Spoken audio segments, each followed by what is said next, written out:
Hey, how's it going, everybody? Welcome back to Art of Creation Homestead. My name is Jason. We're in our garage.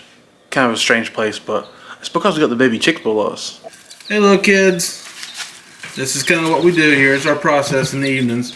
We'll take our cover off this brooder. Just made out some 1/4-inch hardware cloth and some 1x1s. Hey kids, we're just kind of looking on.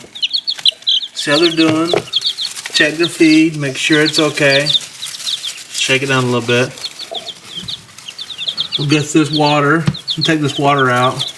Basically what we'll do with this water is, it's either just got some shavings in there, right? Just a few pine shavings. We'll just take that, we'll clean that out real fast and make sure that the shavings are out of there and there's no food particles, or make sure there's no poop in there, which hasn't been late yet. And make sure they got good clean water before we go in for the evening. And the next thing we do is make sure this brooder heater's cleaned off, because they've been jumping up there, the little squirrely boogers. Hadn't you? You kids been jumping up there? And tonight is not that much, so we just take some cheap paper towels and just wipe it out. Because it's not that bad. Just a little bit. Alright. And that's going to happen. That's not a big deal. Showing this to show you just how simple it can be to brew baby chicks, to raise them from day olds, right? Because we got these, they were probably hatched on Tuesday morning, late Monday night, Tuesday morning. We got them Wednesday morning, so we got them as day olds, pretty much.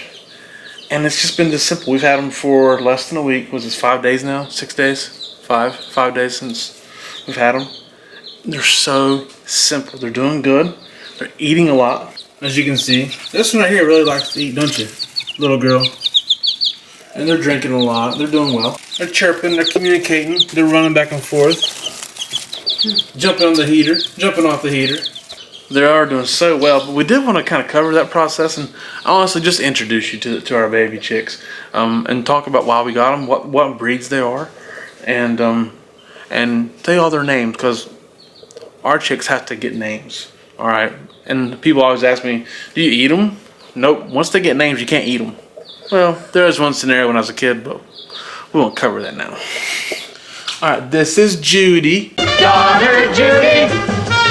Say hello, Judy. She a little girl. She a little trembly, but she's pretty. She's a New Hampshire Red, or New Hampshire is actually the correct breed name, but they're always listed as New Hampshire Red. Now, this is our favorite breed. Okay, we've had several of these. We have 4 right now. We have 2 that are 8 years old and 2 that are 4 years old, and we had 2 before that would have been 6, but one of them died the day after we got them, and the other one died randomly after she laid a ton of eggs. And so we still have 4, and now we got 2 more. And this one's Judy. Again, hi Judy. She's so trembly. She's very trembly. And then this one is Jane. Jane, his wife. Judy and Jane from the Jetsons, right? And this is Jane. She's the other New Hampshire. I want to show you how their feathers though. See, they come in, and when they come in, they're down. Like Judy was more blondish, and Jane's more strawberry blonde, which is kind of appropriate. But now look at her little wing feathers here. Her little wing feathers. They're not red, are they? Nope. That's characteristic of a New Hampshire Red, though. But she's beautiful. Very pretty feathers. You're growing so well, aren't you, Miss Jane? I called her the wrong name almost. Aren't you, Miss Jane? Yeah. You're doing good. All right, now this one is Elsa. She's the smallest of the Bielefelders that we have. She's a German Bielefelder. We've had 2 of these before. One of them's still alive. One of them's not.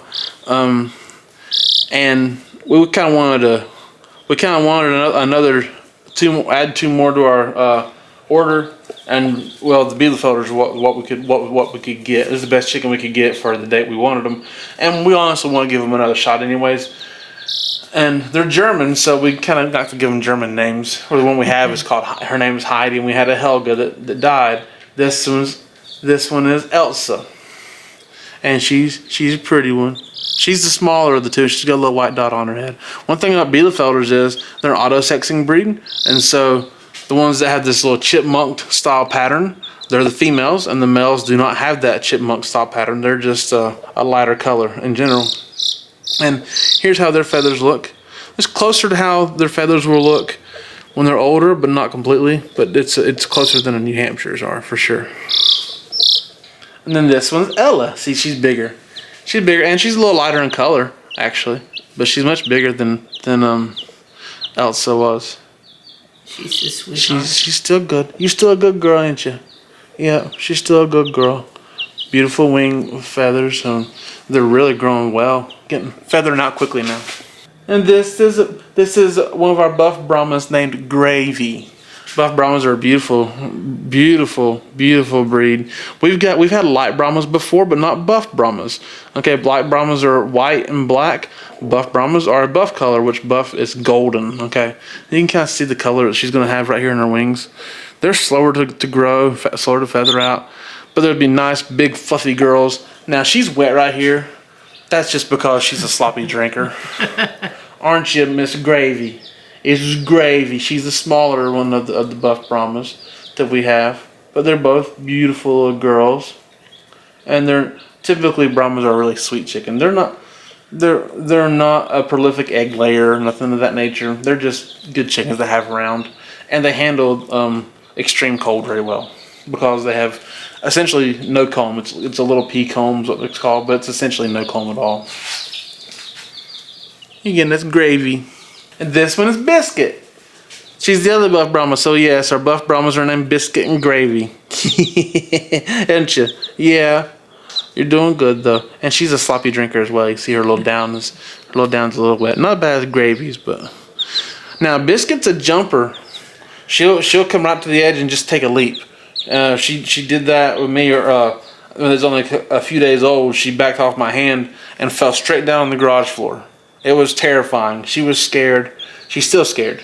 But she's doing good. She likes to stand up straight. You see her trying to stand up and she sneezes. See? But she's doing really good.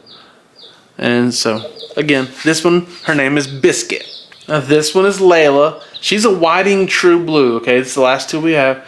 Whiting true blues means they're going to lay blue eggs. We have one whiting true blue now. Okay, and her name's Naomi. She lays a beautiful blue egg. We've had two. One of them died. And the one thing about whitings is that their feather pattern is not consistent. So they're not like a technically recognized breed or anything like that. But they do breed true if you want to breed them. But their feather patterns are not the same. So you never really know what you're going to get, which is kind of fun in a way. And like some of them will have beards. Like she's going to be a little muff. You can see that right here. She's gonna have a little muff on her. Okay, and like the one we had 2 years ago, one of them had a muff, one of them didn't. And this one's gonna look different than those. Well, she might be closer to Naomi, but probably not quite. She's got beautiful feathers. It's untelling what she's gonna look like still. She's a leader. But she is the boss. That's correct. She is the absolute boss. She was the first one to pop her head up and peck my fingers when we got them. She's the one that gets on top of the brooder heater the most. She keeps everybody in line and wants to be the boss. And she's going to sleep. So this is Layla. She's going to be a whiting true blue. And then the last one here is another whiting true blue. And her name is Sanam. And actually Sanam is a foreign name that means perfection. And I think this girl is going to be perfection. She always looks great. And she is this super desirable blue color. She's a whiting true blue, but you don't get blue ones very often. And this is the blue color in chickens. It's kind of a smoky color, but it's blue. It's what's considered blue, and she is gorgeous. Going to lay beautiful blue eggs, have beautiful blue feathers, and just going to be an awesome chicken in general. Aren't you, Miss Sanam? Yeah, you are. Okay, so that's it. We just kind of, we're going to go through our process, show you how they're doing, show you what we do and who they are, and see all their beautiful little personalities. Aren't you? Yeah. Okay, so Sanam and I do thank you so much for watching. We do appreciate it. My name is Jason. This is Sanam. This is Art of Creation Homestead. We love you all. God bless you and goodbye.